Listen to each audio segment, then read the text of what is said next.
spoiler review of Indiana Jones 5. It's really good. I had a good time. In fact, at the end I cried. And I'm telling you right now, do not listen to anybody. Do not listen to anybody. Go see it. You might want to see it after you're done hearing what I got to tell you. Just 1 second.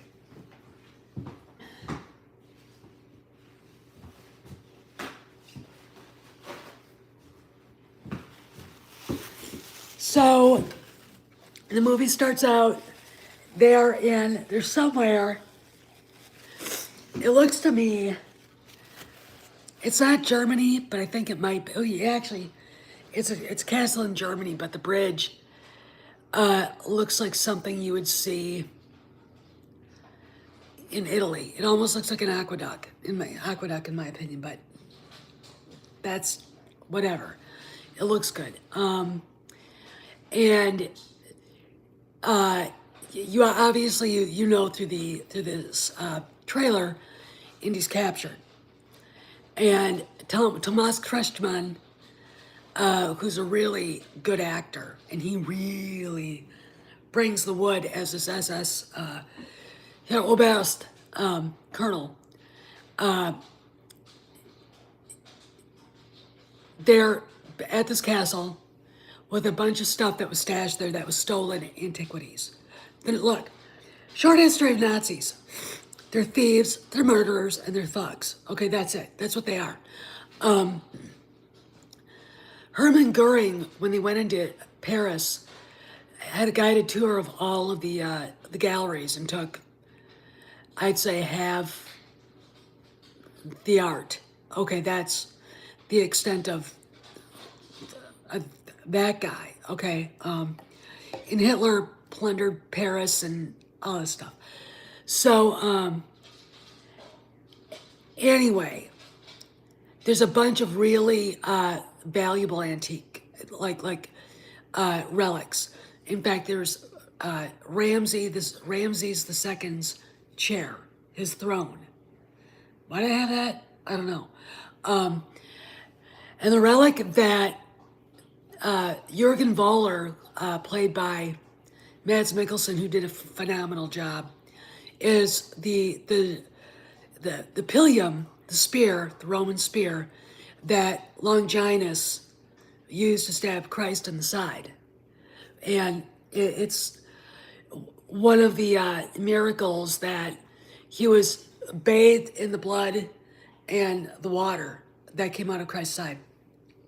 And, you know, there are legends that Longinus, you know, wanders around the world. He never died. In fact, there was a bunch of Pope fiction books called Casca. And instead of calling him Longinus, it was this Roman centurion named Casca who, that he was the one that did it, and he ended up living forever. And it goes through all of his adventures, from being a Roman legionnaire to a gladiator to one of Rommel's desert soldiers. Okay, it's kind of stupid.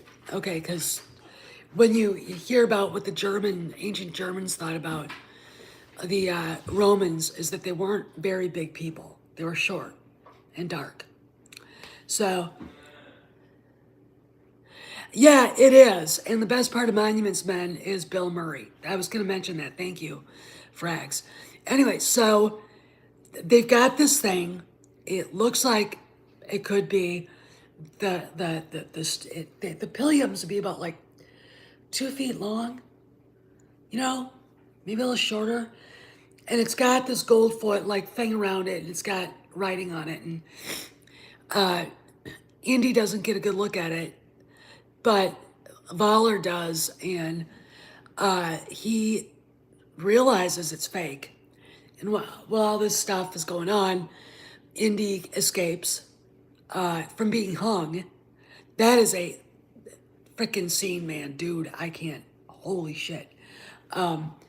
That was a scene I'm not sure Steven Spielberg or George Lucas would have gone along with, but it worked. the one thing Indy's got is luck on his side. And when you see it, you can understand. So Indy gets on the train by stealing. First off, he pretends to be a driver. He's got two SS officers in the back, maybe one major and one colonel or whatever. And it's very interesting to me watching it because this is where it gets to be Indiana Jones.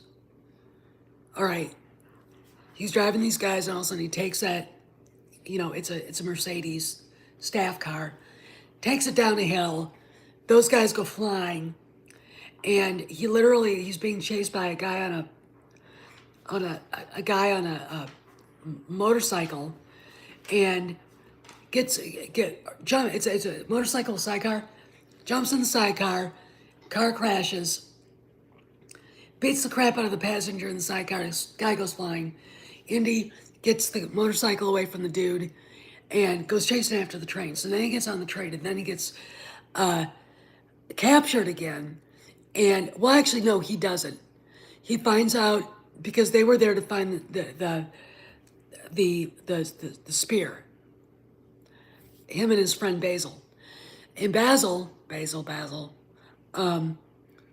gets caught. Toby, what's his face, is the perfect, almost anti-Marcus in this, because he's even more inept than Marcus. I mean, he's short. Toby Jones is short. He's fat. It's like, and you're watching this, and you're like, okay, Indy went to this place that's held by the Nazis with this guy. Really? This guy? Okay. Whatever. Basil Shaw is a fellow archaeologist. The Germans figure out that he was with the spy, and Kreshman wants to kill him. And he gets interrupted by Fowler, who's like, look, I might be a physicist, but this isn't the sword of Longinus. This is not that. And it's fake. Indy found out that it was fake too, because he looked at it. So Kreshman's Oberst is like, what? The fear is going to kill us. I mean, he's like... So Basil and Indy get out. They get up on the roof. Kreshman follows them. There's a big fight on the roof. Basil accidentally shoots him, which is really kind of funny. It's very much an Indy moment where it's like, sorry, like, it's really funny. And Fowler shows up, gets because Basil's like, he's got the Antikythera device. Get it. So he goes, and Indy takes it with him. Fowler somehow gets it back in the fight, but gets thrown off the train, and they all think that.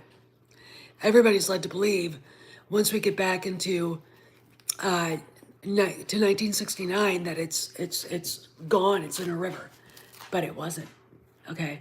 It wasn't. Indy took it. Indy threw the bag, threw his satchel at Fowler, and held on to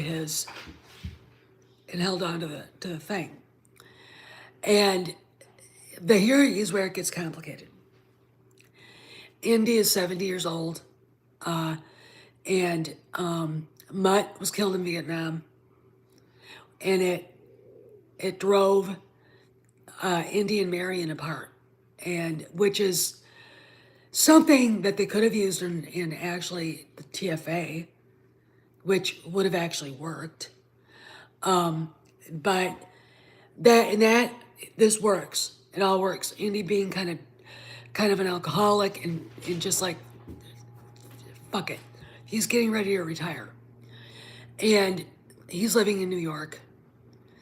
And this British girl shows up, and it ends up being Basil's daughter, Helena. Helena is get ready for it, the most unlikable woman ever on Indy. Ever in an Indy movie. She is a freaking moron to begin with. They try to make her clever, and there's a point where the kid Teddy goes, "Is he really, running this thing now?" She goes, "No, I still am." It's like, no, you're not. He is. You wouldn't have gotten nearly as far as you did. Without him, he knows what he's doing. And that's kind of actually subtly, that's in the subtext, okay? And that whole relationship, she's a terrible person. She has really very low character, and she's a grave robber. I mean, she really, that's what it is. She accuses Indy being a grave robber, and he's not. I mean, they get into an argument over the half of the antikythera device that they have, and he's like, "This belongs in a museum." She goes, "No, I can sell it for blah, blah, blah." And he's like, "No, you're not. It's going to a museum." And the whole adventure is very interesting. And yes, there is time travel. And there is a point at the end where Indy, kind of all this emotion about Mutt and Marion and all this, I don't have anybody to go back for, blah, blah, blah. And Helena actually does one right thing. He wakes up on his sofa in his now clean apartment, and he's looking around, and Helena walks in and goes, "How are you feeling? How's your shoulder?" And he goes, "It's been better." And she goes, "Does it hurt?" And he says, "Well, where doesn't it hurt?" Or something like that. So they're talking, and then as they're talking, Marion walks in with groceries.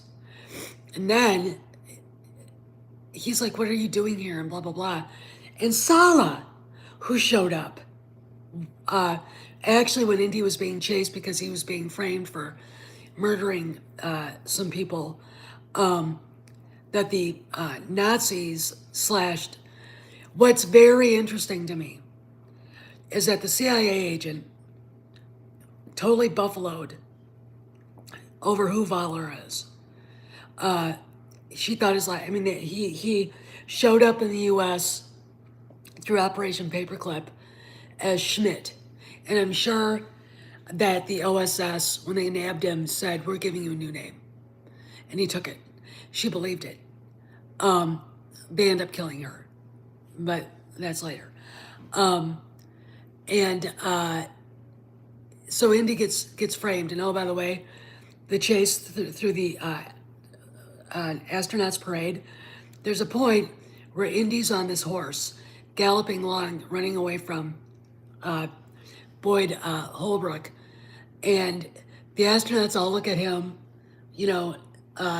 Armstrong, Aldrin, and Michael Smith, Michael Collins, and they all kind of look at each other. He's looking at them, he's right by, they're looking at him.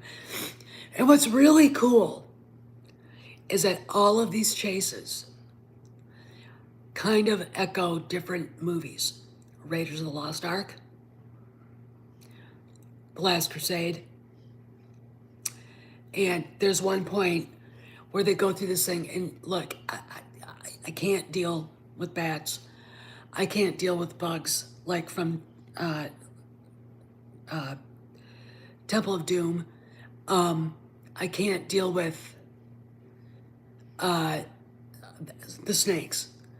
But what they go through to get to where they needed to go in their giant, what looks to be Hawaiian red centipedes, that if you get bit, your arm is gonna blow up like it's on fire, and it's gonna hurt like you were shot. And I was like, get back, Mangold did a really good job. Could the script have been better? Yeah. Was it better than Crystal Skull? In some ways, yes. All right, I'm going to be honest. I don't think Spielberg or George really had their hearts into it. Now, I'm going to tell you guys something. There was a deal where there were supposed to be 5 Indiana Jones movies. So now we have the 5, okay? But I don't what I don't understand is why people are so upset with the way he was portrayed. He's 70 years old. His son was killed in Vietnam. He's got aches and pains from, think about Raiders of the Lost Ark. Think about Temple of Doom. Think about The Last Crusade. All the stuff that he pulled, all the stuff. I mean, it's coming back. 70 years old. That's old. And well, it's not really old, but that's the age. So he's going to be feeling that. He's going to have arthritis. He's not going to run as fast. He's not going to look as young. Okay, he's not going to be as spry. And yet he managed to do this. All right, survives getting shot. And is able to basically kind of look, everybody. This is a man whose career is over. So really, I mean, what? And his son is dead. His wife has been in a cauldron of grief that can't be reached, which is why they. All right. And the separation is not divorce. Okay, that is completely different. Okay, so why do people say that? It said on the thing, separation. And he was mad at her. I mean, but this is a guy who thought he lost everything and that he didn't have anything to live for, which is why he was drinking, which is why he was alone, which is why his apartment looked like a cockroach central. And suddenly, he realized he did. Marion. Sala. Okay. So the movie's worth seeing. Okay, the movie's worth seeing for Harrison Ford. I would say this is probably one of his best turns at acting. Okay. He got to do things with Indy that he should have been allowed to with Han. All right. And, I mean, he did steal the Star Wars from Mark Hamill. He just did. But now we'll talk about something else. So apparently, I have a handy dandy thing. I'm going to read you guys some stuff. So, let's go through here. La la la la. La la la la la. Safari. And we're going to find this. And then we're going to find this. Okay, so I'm going to read this to you. The scoop. Kathleen Kennedy's. Hey, Para. Hey, Pocket. Hey, Mike. Kathleen Kennedy email suspended, put on 2-week leave as Disney executives descend on Lucasfilm. All right, we can't confirm that she's been officially fired. Bob Iger's office ordered Lucasfilm employees to suspend Kathleen Kennedy's official email today.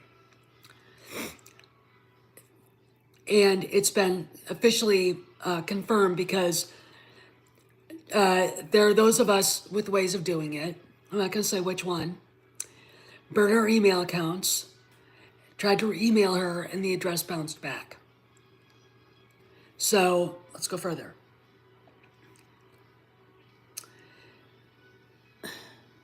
So this email address has not been officially deactivated, just suspended. So in theory, it could be reactivated at any moment. But this is the first step you would take if you're going to shut Kennedy out of the internal systems permanently.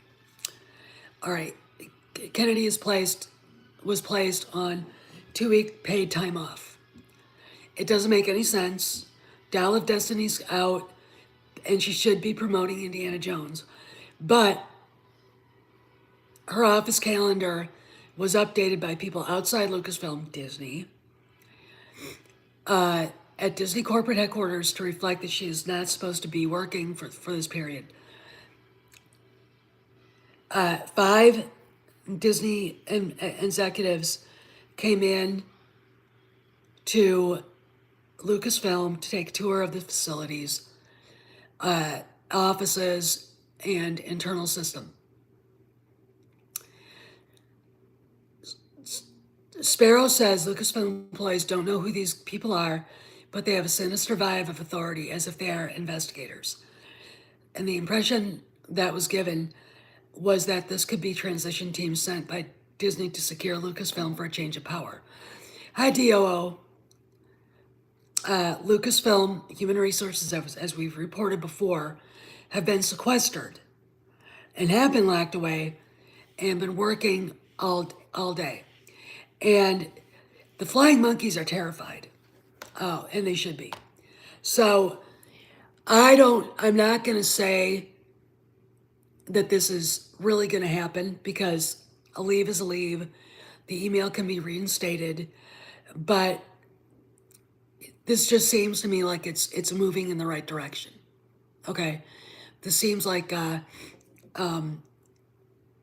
that she's on her way out, and considering that, Indy 5 domestically, because of nameless black pills who can't stand seeing their heroes growing old because it reminds them they're growing old, have ripped this movie apart without seeing it. Hey Bone, have basically stolen the narrative away, and won't let somebody like me on their channels, not that I would go, to basically say you're wrong, go see it. Just go see it. All right, again, I don't think this movie is as bad as it's been purported. All right, it's not Raiders, it's not Last Crusade, it's not Temple of Doom, but it's not as bad as it's been purported. But if it doesn't make the money that Disney needs it to make, which is about $1.25 billion, it's basically the guillotine. All right. And like I said to Cameron, if Iger wants to use Indy to get rid of her, okay, fine. She's already fucked over Han Solo and Luke Skywalker. All right. And to be honest, again, if you look at what was going on a week ago, 2 weeks ago now, in Los Angeles, I think the decision to get rid of her was already made. I think that it was pretty much publicly known. And I think that having Frank there, because he's part of this, no matter what, you got to wonder, what kind of influence did he have over her with Lucasfilm itself? Okay, he's never run a studio. They have a production company, but that's not a studio. Okay, that's not DreamWorks, that's not Sony. Okay. Anyway, the shit's going down, and we'll probably get another dump. All right, because this day is not over yet. It's not. Okay, it is 8:07 here. So let's see, 8765. Okay, it's only 5:07 in California. All right, so if you think about it, we may be cracking open a bottle of champagne soon. So I kind of can't wait,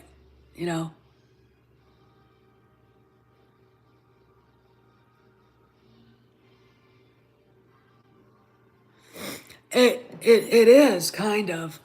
You're right, Mike. I kind of look at this as Iger had planned this. This will be her last humiliation. And then she's gone. Hopefully never to be heard from again. She can't, people keep asking, well, what if she does this? She can't do anything. It's over. All of Hollywood knows what a royal fuck up she is. Okay, let's be honest. And I think Yub Nub is coming soon. All right, the Empress has no clothes. Right, and it's time to look. I'm going to expect to see some people that are friends of mine apologize. All right, and I mean that because